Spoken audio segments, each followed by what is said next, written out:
accord avec la Commission européenne et avec les États membres, il nous est venu à l'idée qu'il était probablement mieux de mettre en exergue la capacité des chasseurs d'apporter des bénéfices à l'environnement et de le faire comprendre, parce qu'en réalité, c'est quelque chose qui est fait naturellement, auquel ils ne pensent pas. Et beaucoup de gens prétendent qu'ils s'occupent de la nature et de la conservation de la nature en demandant des subsides considérables, tout en ne faisant pas valoir que d'autres personnes le font ou le faisaient depuis toujours, sans jamais demander le moindre financement. C'est un rôle fondamental de la chasse et des chasseurs, et ce rôle est mis en exergue dans le cadre du label territoire de faune sauvage. L'objectif de la Fédération nationale des chasseurs qui pilote ce dossier finalement et qui va assurer la promotion de ce label auprès des fédérations départementales, l'objectif c'est effectivement de montrer que les chasseurs sont les principaux acteurs de la préservation de la biodiversité en France. Le territoire de la vallée de la Durdan est le territoire d'une association. C'est ce qui caractérise aussi cette candidature, c'est que ça n'est pas un seul gestionnaire de territoire, mais c'est plusieurs propriétaires regroupés en association qui ont présenté leur dossier. Donc ça donne une valeur particulière à cette candidature et à ce label. En 1997, M. Offroy venait de faire l'acquisition de l'herbage voisin et il a eu l'idée, bonne idée à mon avis, de créer une association loi 1901. En créant cette association-là, je recherchais une seule chose, c'était de regrouper l'ensemble des utilisateurs de la vallée de la Durdan, que ce soit d'ailleurs des chasseurs, des agriculteurs ou des pêcheurs, pour justement essayer d'avoir un projet concerté. En 2003, il a souhaité que ce soit moi qui sois son successeur. Depuis, je suis le président de l'association des utilisateurs gestionnaires de la vallée de la Durdan. Et il s'agit de maintenir la biodiversité. Il s'agit de défendre la propriété privée. Et là, on sait que des menaces viennent de tous bords. Et en même temps, de défendre les usages habituels que sont l'agriculture, la pêche, la chasse. Il n'y a pas de préservation de zones humides sans une gestion concertée des territoires. La base de la vallée de la Durdan, elle est largement protégée. Elle est protégée parce qu'elle est située en SNIEF 1, en SNIEF 2. Ce qui peut être embêtant à moyen terme, c'est que le Conservatoire du littoral préempte à chaque fois qu'il y a des terrains à vendre, parce que je pense qu'il ne faudrait pas que les terrains acquis par le Conservatoire du littoral ne soient pas l'objet d'une attention suffisante pour préserver ce qui nous intéresse ici, c'est-à-dire la préservation de la zone humide pour l'accueil des migrateurs. Le Conservatoire du littoral, c'est une institution créée en 1975 avec des objectifs tout à fait louables. Lorsqu'il s'agit d'empêcher la bétonisation, entre guillemets, de la côte. Mais lorsqu'il s'agit d'une vallée comme celle de la Durdan ou d'autres vallées où le Conservatoire a obtenu par la loi le droit de préemption sur chaque transaction, là, je ne suis plus d'accord, du tout. Bien sûr que nous, on protège les zones humides, mais ce qui nous intéresse, c'est qu'on le fait à travers notre passion qui est la chasse. La philosophie du label, c'est se libérer de la contrainte. C'est démontrer qu'il n'y a pas de raison d'y avoir de contrainte, il n'y a aucune raison de légiférer plus et d'enquiquiner encore plus les chasseurs et les exploitants en zone Natura 2000, puisqu'ils réalisent l'objectif qui est demandé par l'Union européenne de préserver la biodiversité. Pourquoi voulez-vous préserver plus la biodiversité alors qu'elle est déjà préservée et qu'il y a des gens qui, à titre gracieux, comme des mécènes, s'en occupent et le réalisent. Viens, chocolat, viens. Viens, chocolat. Viens. J'ai fait ma première nuit de gabion à 6 ans. J'en ai 61. Et mon père était un passionné de la chasse au marais. Et donc j'ai commencé à chasser en baie de Seine. Voilà. Mon plus grand plaisir, c'est de me dire que les terrains que j'ai achetés, c'est de pouvoir le transmettre à mes enfants, en leur demandant de faire la même chose, c'est-à-dire de le conserver pour mes petits-enfants. J'ai toujours été passionné par la chasse au gibier d'eau. J'ai chassé gibier d'eau en baie de Seine depuis 1954. J'ai attrapé ce virus grâce à un excellent ami qui avait emmené mon père. J'ai été mordu immédiatement. Ça a été le coup de foudre. La pratique de l'élevage extensif fait qu'on a pu préserver des prairies. Il n'y a pas que les mares de chasse qui sont intéressantes, mais il y a tout l'environnement immédiat qui est constitué de prairies où il y a un pâturage extensif et où donc on peut pratiquer également d'autres modes de chasse. Mon exploitation fait 185 hectares et j'ai 50 hectares de prairies et j'ai 50 vaches allaitantes et donc une bonne centaine de bovins en tout, quoi. Dans mes herbages, 0 unité d'azote. Comme ça, je privilégie la pousse du trèfle et c'est le trèfle qui fournit l'azote à l'herbe. Et la pousse est un petit peu plus tardive au printemps, mais après ça s'échelonne bien toute la saison de pâturage. Et du coup, tout ce qui est déjection animale se trouve digéré par le sol très rapidement. Et les animaux peuvent repasser pour manger rapidement, même aux endroits où il y a eu des bouses qui ont disparu. Mangés par vers de terre, insectes et micro-organismes. Un sol qui fonctionne. L'objectif, c'était de travailler sur la biodiversité au sens large. Donc on a préparé un plan de gestion qui s'intéresse à l'intégralité de ce site de 150 hectares et on a procédé à des inventaires très précis de faune et de flore. Le constat qui a été fait au terme de ces études, c'est que la biodiversité avait été extrêmement bien préservée sur ce site. Et elle a été extrêmement bien préservée parce que la chasse est pratiquée, mais elle a été préservée, je dirais, de façon assez empirique par les chasseurs. C'est-à-dire que les travaux d'entretien qu'ils réalisent régulièrement, finalement, sans le savoir, ils ont contribué à préserver cette biodiversité. Moi, je vois la fédération de chasse avec le travail qu'elle a fait dans la vallée, travail de recensement de la vie dans la vallée, insectes, oiseaux, grenouilles, tritons, etc., libellules, c'est très bien. C'est un territoire qui a été très protégé au fur et à mesure des années, en particulier parce qu'effectivement, il y avait un intérêt à y pratiquer la chasse. Si on regarde un petit peu plus en amont de ce territoire, qui fait à peu près 150 hectares, on voit que les territoires ont été intégralement cultivés. Et on se rend bien compte que si la chasse n'avait pas été pratiquée sur ce site, eh bien on aurait aussi probablement du maraîchage ou peut-être de la culture intensive de maïs. Dans le cahier des charges de la MAE, il y a le nombre d'animaux à pâturer, les engrais à pas mettre ou à mettre peu, et des zones refuges qui correspondent à un pourcentage de la surface de l'herbage qu'on laisse tout l'été sauvage pour que les animaux viennent nicher et se nourrir, se protéger. Et à la fin de l'été, on ouvre les clôtures et les animaux peuvent aller dans ces zones refuges pour nettoyer les herbes qui ont poussé. Ça fonctionne bien, hein. Ça fait des zones bien enherbées, bien denses. On fait ça dans les zones où il y a de l'eau, des ruisseaux, ce qui fait que c'est un ensemble, quoi. Il faut les positionner de façon correcte.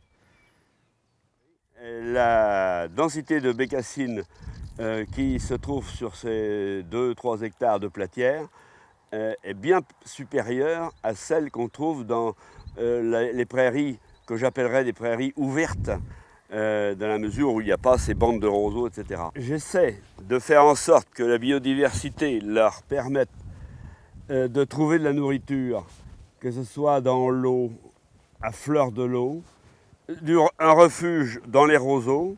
Les platières que j'ai installées ici sont des platières qu'on appelle platières picardes. Ça veut dire que je leur offre un biotope dans lequel se développent des micro-organismes, des petits vers, des petits mollusques. Malgré la surface réduite du territoire ici en platière picarde, il n'est pas rare que je lève au mois d'août, septembre, octobre et même novembre environ 20-25 bécassines sur 2 hectares, ce qui est quand même une performance intéressante. Alors, le travail du sol consiste à girobroyer la végétation à partir du 15 août à peu près, de façon à laisser, j'y suis sensible, la nidification des passereaux se réaliser totalement. Et on s'est aperçu que nos travaux d'aménagement à but synégétique sont favorables à l'ensemble de la vie-faune, à l'ensemble de la faune. Il faut se mettre à la place de l'agriculteur. Il est quasiment impossible de faire pâturer 30 ou 40 bœufs d'un seul coup sur une surface qui fait, sur un enclos qui fait 2 ou 3 hectares. Donc, parce qu'après, il laboure tout et ça ne donne rien. Donc, c'est pour ça que j'avais des Highlands et j'en avais que 2. Et ça permettait d'entretenir sans que ça soit un piétinement trop important. Bon, le problème, c'est de trouver le juste milieu entre les intérêts des agriculteurs et les intérêts de ceux qui utilisent le terrain pour leur passion. C'est d'autant plus difficile quand on se situe en zone humide, parce que on n'est pas en Argentine ici. Et les agriculteurs, eux, considèrent qu'un herbage qui est mouillé est un herbage qui est moins bon en termes de nourriture des animaux. Bon, on entretient de bonnes relations avec Nicolas. Je ne dis pas que de temps en temps, il n'aimerait pas voir le niveau d'eau baisser, mais je pense que je ne l'enquiquine pas non plus avec les loyers. Bon, il faut que ça soit du donnant-donnant. Il faut respecter les agriculteurs parce que Dieu sait qu'on en a besoin. Et puis les agriculteurs, bon, en plus Nicolas est chasseur. Si demain la vallée de la Durdan s'assèche, eh bien on pourra faire une croix sur notre passion. On est on traverse une époque où l'urbanisation est galopante. Et tous les jours, il y a des quantités d'hectares de terre, même de terres cultivables, qui disparaissent pour être bétonnées. Donc il faudra être attentif dans les prochaines années parce que on décale finalement le problème. En bétonnant des terres agricoles, on pousse les agriculteurs à se déplacer, à se délocaliser vers des zones qui seraient peu exploitables, mais qui vont essayer d'exploiter. Comme tout sauvaginier, les oies sont les espèces auxquelles on rêve le plus de voir venir poser et nous visiter la nuit. Depuis un peu plus de 10 ans maintenant, je pratique avec les oies et avec mes oies et mes 3 espèces d'oies puisque j'ai la chance d'avoir les 3 espèces à la maison.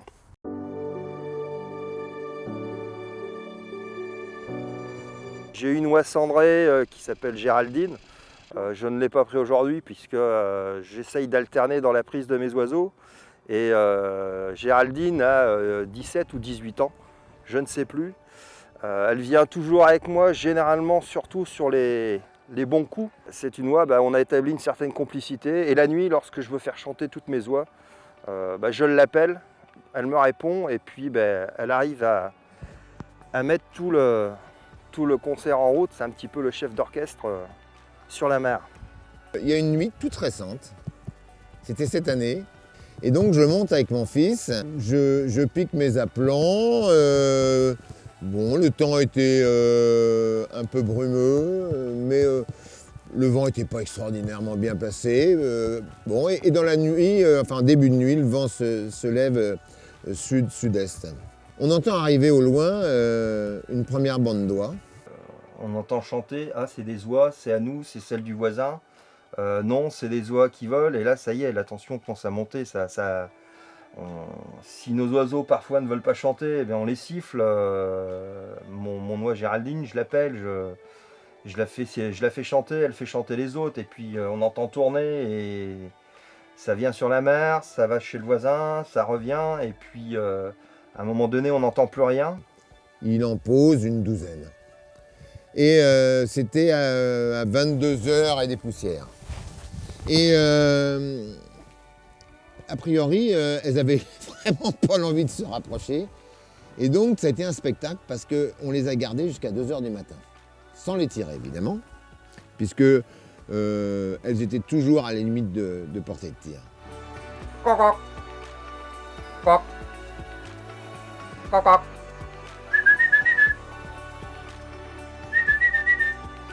Et à 2h du matin, on a vu les oies avoir un comportement incroyable. Elles se sont énervées, elles se sont tendues, elles se sont mises à gueuler. Ça s'est rapproché et là, ça a été extraordinaire parce que une deuxième bande arrivée, il y en avait exactement 22, et elles ont posé également. C'est-à-dire qu'on avait la première pause de 22h, puis cette deuxième pause, et on n'a toujours pas tiré un coup de fusil. J'étais pris, c'était quelque chose que j'ai déjà ressenti, entre l'envie, évidemment, de tout chasseur de faire un prélèvement, mais aussi l'envie de les avoir encore. Je les avais depuis 22h, on ne s'était pas couché, pas une seule minute, et ça chantait partout sur la mare, etc. C'était un délice. Et à 5h du matin, on a décidé de faire un prélèvement et on a tué 3 oies. Vous voyez, c'était un prélèvement raisonnable et c'était tout ce qu'on a tué d'ailleurs dans la... Et quand j'ai ramassé ces oies, j'étais presque gêné de les avoir tirées. Tellement elles m'avaient rempli de bonheur pendant toute cette nuit. Des concessions, il faut toujours en faire. Bon, j'ai la chance d'avoir une femme qui chasse, qui est passionnée par le gabion. Nous, on a eu la chance le 2 janvier, à peine un mois et demi avant la naissance de notre fille, de pouvoir faire un accord sur 2 magnifiques cendrées posées sur cette fameuse mare de Valette. Donc c'était quand même un réel plaisir à ce niveau-là. Au pied. Le chien d'arrêt, c'est un animal qui a toujours existé à la maison. Il faut savoir que mon grand-père chassait déjà, lui, avec des chiens d'arrêt. C'était des braques d'Auvergne. Mon père a continué dans la foulée à chasser avec des chiens d'arrêt. Donc nous avons été baignés par le chien d'arrêt. J'ai ensuite eu une chance extraordinaire de posséder un pointer de grande valeur qui s'appelait Suite de la cour Saint-Hubert. Un pointer qu'on osait à peine regarder compte tenu de sa réputation. J'ai voulu savoir ce que c'était avant de quitter ce bas monde. Quand je parle de tout ça, il y a une émotion qui... Bon, j'émotif, vous comprendrez évidemment. Darius! Darius! Là, je suis moins émotif, ça va mieux. Je rappelle le chien.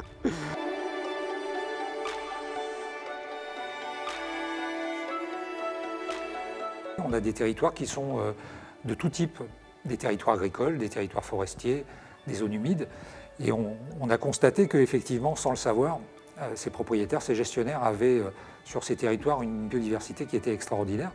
Et ce qui est intéressant aussi pour la collectivité, c'est que cette biodiversité, elle est conservée sur les propres fonds de ces propriétaires et qu'ils ne font pas appel à des fonds publics. Donc c'est vrai que c'est totalement nouveau, ce label, par rapport à ce qu'on a l'habitude de connaître, où on a plutôt tendance à gérer la nature en la mettant sous cloche. Là, on montre que par des activités de nature, de chasse et de pêche, cette biodiversité, elle peut être tout à fait conservée.